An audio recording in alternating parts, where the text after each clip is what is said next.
अस्सलाम वालेकुम नाज़रीन, प्रोग्राम कानून तक रसाई के साथ मैं हूं आपका मेज़बान राय अज़हर हुसैन। आज हम अपने इस प्रोग्राम में बैंकिंग कवानीन के हवाले से बात करेंगे। बैंकिंग कवानीन के हवाले से पाकिस्तान में और रादर पूरी दुनिया में बहुत से इबहाम, बहुत से ऐसे नुकात और बहुत से ऐसे तिश्ना सवालात मौजूद हैं जिनके बारे में अवाम जानना चाहती है, जिन सवालों का जवाब हमें कोई नहीं देता। बल्कि यहाँ तक देखने आया है कि जब आप किसी भी बैंक के ऐसे फॉर्म को या किसी क्रेडिट कार्ड के हसूल के लिए किसी एप्लीकेशन को जब आप दाखिल करते हैं तो उस पर इस हद तक बारीक लिखा होता है कि जो ज़ाहिरन इंसान की आंख उन टर्म्स एंड कंडीशंस को नहीं पढ़ सकती, जिसकी वजह से बाद में जब किसी ऐसी सूरत हाल का सामना होता है जहां आप विलफुली या किसी वजह से डिफ़ॉल्ट करते हैं तो कई मसाइल खड़े हो जाते हैं। हमारे साथ आज मुल्क के मारूफ कानूनदान जनाब मिस्टर सलमान मसूद हमारे साथ मौजूद हैं। सलमान मसूद का तारुफ बहुत बड़ा तारुफ के साथ है।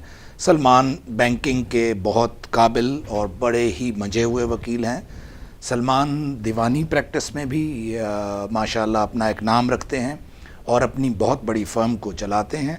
आज हम उनसे बात करेंगे कि पाकिस्तान में बैंकिंग के हवाले से क्या ऐसे अवामिल हमारे साथ या कवानीन मौजूद हैं जो हमें बज़ाहिर दिखाई नहीं देते और जिनका फ़ायदा उठाते हुए शायद बैंकिंग या बैंकिंग के रिलेटेड जो इंस्टीट्यूट्स हैं वो ज़्यादा उसका नाजायज़ फ़ायदा उठाते हैं। वेलकम सलमान जी। अस्सलाम वालेकुम राय साहब, अस्सलाम वालेकुम नाज़रीन। राय साहब मैं आपका मशकूर हूँ।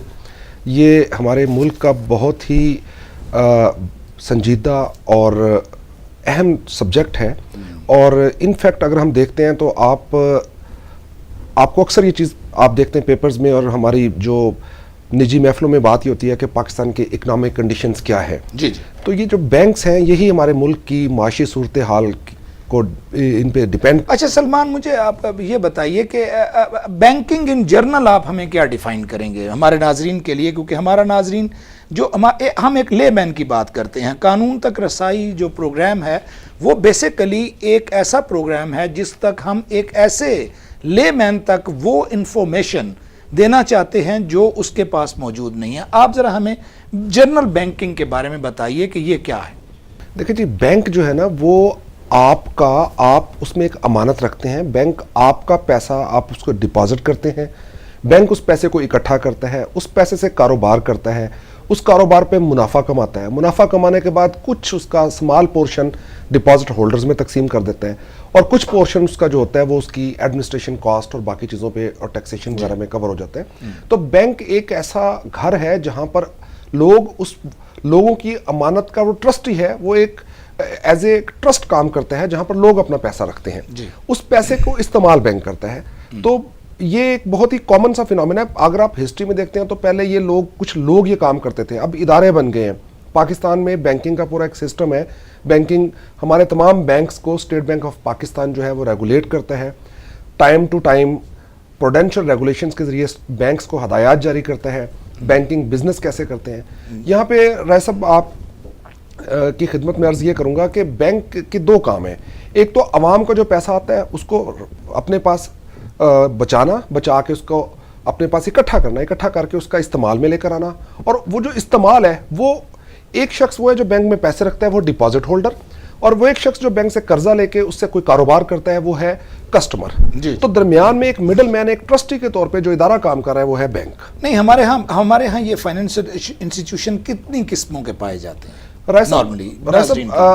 हमारे पास जो फाइनेंशियल इंस्टीट्यूशंस हैं, बेसिकली ये टर्म जो फाइनेंशियल इंस्टीट्यूशन टर्म है ये जब हमारा फाइनेंशियल इंस्टीट्यूशन ऑर्डिनेंस 2001 इनेक्ट हुआ था उसके मुताबिक अब वो तमाम इदारे जो कमर्शियल बैंकिंग करते हैं, जो इन्वेस्टमेंट बैंकिंग करते हैं, जो लीजिंग करते हैं या इस्लामिक फाइनेंसिंग करते हैं या इस्लामिक बैंक कहलाते हैं, या उसमें फिर मुदारबा ऑर्डिनेंस 1980 के तहत जो मुदारबाज हैं, ये इन सब को इन टोटलिटी फाइनेंशियल इंस्टीट्यूशंस कहा जाता है। और वो तमाम लोग जिस भी कैपेसिटी में हों, जिस भी किस्म का कर्जा हासिल करें, उसको उसी लॉ के तहत कस्टमर डिफाइन कर दिया गया। जी।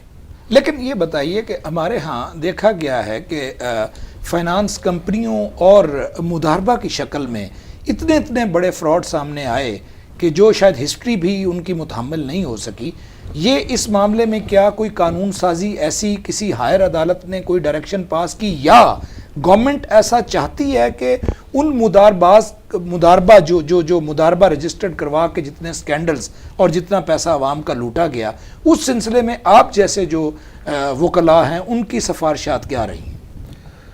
राय साहब देखें, हमारे बैंकिंग बिजनेस को पाकिस्तान में 2 इदारे हैं जो रेगुलेट करते हैं जी। जितनी हमारी कमर्शियल बैंकिंग है उसको रेगुलेट करता है स्टेट बैंक ऑफ पाकिस्तान, और जितनी हमारी इन्वेस्टमेंट बैंकिंग या जो हमारी कंपनीज हैं जिस तरह लीजिंग कंपनी है, मुदारबा कंपनीज, वेंचर कैपिटल वगैरह वगैरह, उनको रेगुलेट करता है security exchange commission of Pakistan.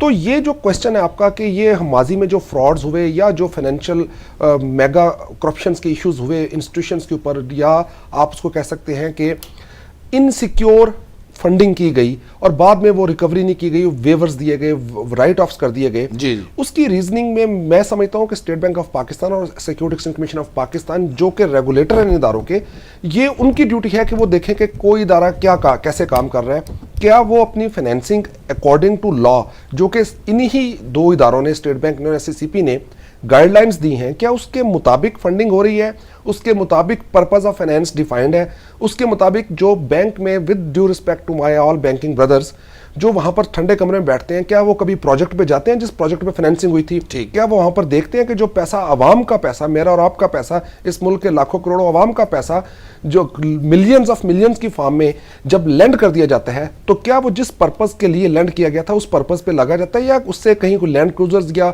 बड़ी बड़ी कोठियां तो नहीं बन रही, क्या वो उस कॉर्पोरेट सर्कल में इन्वॉल्व हो रहा है जिसके लिए कर्जा दिया गया था? अच्छा सलमान, हमें यह भी थोड़ा सा जरूर बताइए कि क्यों बैंकिंग सेक्टर में हम देखते हैं कि वो इतना पावरफुल हो चुका है कि क्या आप इसमें समझते हैं कि इसमें करप्शन का एलिमेंट बहुत ज़्यादा है? देखें सर, गुजारिश ये है कि करप्शन का एलिमेंट विद इंटेंट होता है। हमारे लॉज दुनिया के बेहतरीन लॉज हैं। अनफॉर्चुनेटली अगर हम खुद डिसाइड कर लेते हैं विद मेलाफाइड इंटेंशंस कि हमने इन लॉज को डिसीव करते हुए कोई अपने हिडन ऑब्जेक्टिव्स अचीव करने हैं, तो वो तब तक नहीं हो सकता जब तक टेबल के दोनों तरफ बैठने वाले लोग इकट्ठे ना हो। टेबल की एक साइड पे करप्शन राय साहब नहीं होती, मैं इस चीज के से एग्री नहीं करता हूं। करप्शन उसी वक्त होती है जब दोनों तरफ के लोग आपस में कुछ टर्म्स जो कि डेफिनेटली इलीगल टर्म्स होती हैं उन पे एग्री करते हैं। नहीं, क्या उसके लिए हमारे यहाँ आगाही मौजूद नहीं? आप क्या समझते हैं कि उसका बेसिक पर्पस क्या है आगाही का ना होना? मैं समझता हूं कि जी implementation of law, rule of law की उस कमांड और उस इंटेंट से ना होना ज्यादा बड़ी रीजन है। आगाही तो होती है जब आप घर से निकलते हैं, किसी काम पर जाते हैं, आप बैंक में जाते हैं या किसी इदारे में जाते हैं, आप बैंक में पैसे रखने के लिए जाते हैं या बैंक से कर्जा लेने के लिए जाते हैं, तो आप एक मोटिव के साथ जाते हैं। आगाही तो आपको वहां पर है, लेकिन सवाल यह पैदा होता है कि उस आगाही का मकसद क्या आपका नेक नीयत और नेक मकसद है, इस मुल्क की खिदमत करना मकसद है, या खुदा ना खास्ता आवाम के पैसों से शॉर्टकट लगा के रातों रात अमीर होना या फिर भाग जाना। यहाँ मैंने एक बात पहले अपने प्रोग्राम के स्टार्ट में भी नाज़रीन के भी की और मैंने भी अपनी प्रैक्टिस में या इन चीज़ों को मैंने देखा।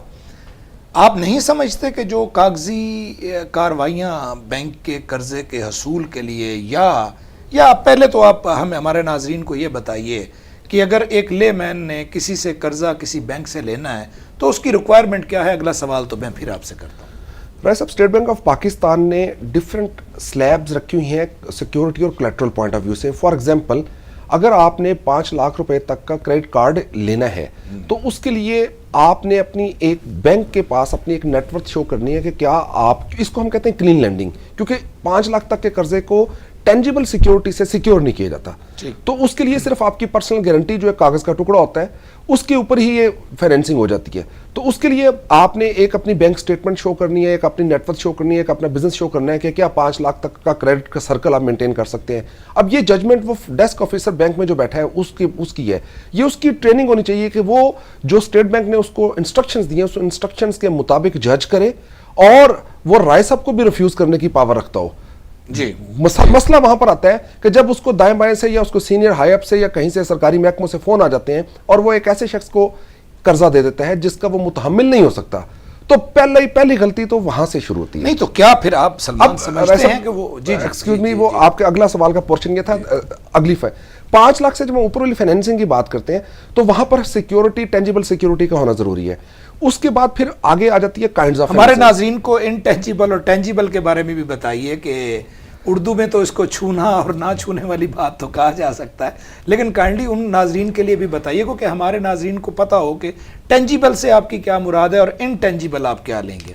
राय साहब, वो सिक्योरिटी या वो आप एक कर्जे की जमानत, ज़र जमानत समथिंग डिफरेंट। एक जो कर्जे की जमानत, अगर तो आप कोई ऐसी चीज है जो जमीन और जायदाद नहीं है, बिल्डिंग नहीं है, तो डेट इज, उसको हम अपनी जुबान में इनटेंजिबल सिक्योरिटी कहते हैं। और जहां पर आपने मॉर्गेज क्रिएट करनी है, आपने कोई फर्स्ट चार्ज प्रोजेक्ट कंपनी पे क्रिएट करना है, आपने उसको रजिस्टर्ड करवाना है और वो या प्रॉपर्टी के डॉक्यूमेंट्स डिपॉजिट करने हैं, तो जहां पर ये वाली चीजें आ जाएंगी उसको हम कहते हैं कि ये टेंजिबल सिक्योरिटी है, जिसको in case of default bank जो है after adopting due process of law liquidate करके अपनी रिकवरी कर सके। ठीक नाजरीन, सलमान के साथ हमारी बहुत कारआमद गुफ्तगू जारी है।